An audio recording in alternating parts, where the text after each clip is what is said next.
What's up guys, Alan here, and welcome back to another edition of the Daily Fix. Today, we've got Capcom experimenting with generative AI to create ideas. A new Ninja Gaiden game has been revealed, and Square Enix dropped an update on Final Fantasy VII Remake Part 3. Let's get into it.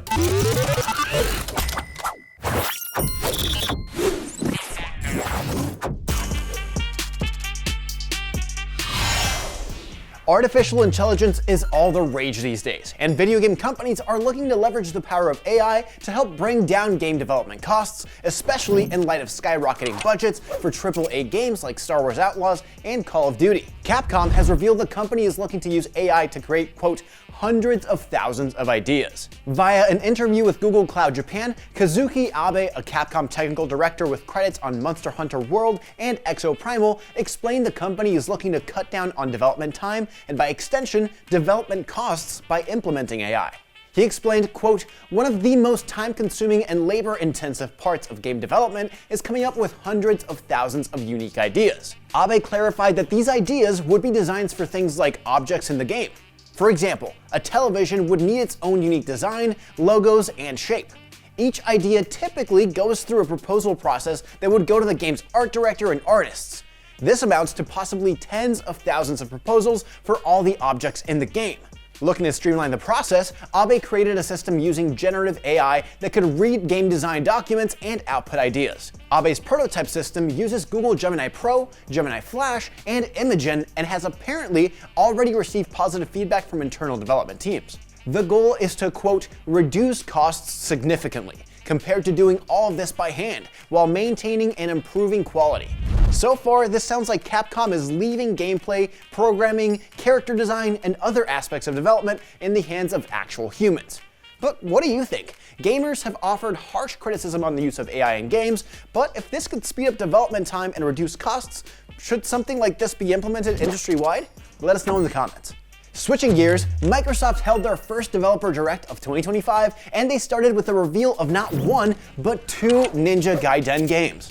Microsoft teased the event with, quote, a mystery game that we now know as Ninja Gaiden 4, due this fall for Xbox Series X and S, PC, and PS5. It will also be a day one launch title for Game Pass. Platinum Games is developing it in partnership with Team Ninja, and it will feature a new protagonist, a young ninja named Yakumo. Fans of the series' traditional lead, Ryu Hayabusa, need not worry, as he does make an appearance. The game will be a direct sequel to Ninja Gaiden 3, released way back in 2012. And available today is the remaster, or is it a remake, of Ninja Gaiden 2 Black. The game has been rebuilt using Unreal Engine 5 and is an updated version of Ninja Gaiden 2 from 2008. Team Ninja boss Fumihiko Yasuda said in a blog post on Xbox Wire that the company wanted to, quote, give players something to enjoy as they wait for the release of Ninja Gaiden 4. We chose Ninja Gaiden 2 because it stands as one of the most solid action games in the series, end quote. It's available now on Xbox Series X and S, PS5, PC, and of course, Game Pass.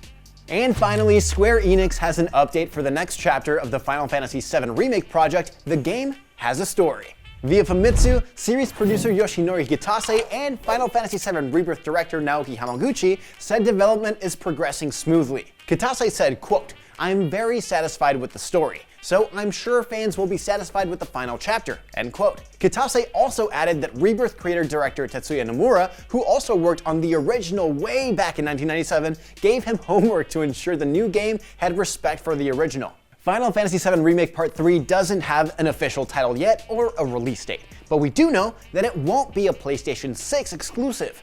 In an interview with 4Gamer, Kitase and Hamaguchi said Square Enix plans to break the PlayStation exclusivity tradition as the company shifts to multi-platform releases. Outside of PC, Final Fantasy VII Remake was exclusive to the PlayStation 4, with Final Fantasy VII Rebirth arriving on the PS5. The Final Fantasy VII Remake project hasn't yet hit Xbox, but that could soon change considering Rebirth and Final Fantasy XVI failed to meet financial expectations. A Switch 2 release for Remake is rumored as well. And those are your stories for today, Thursday, January 23rd. If you're looking for something else to watch, check out our review of the NVIDIA GeForce RTX 5090 or this gameplay of Cyberpunk 2077 running on the 5090 with max settings. I'm Alan, and for the latest in gaming, stay right here with IGN.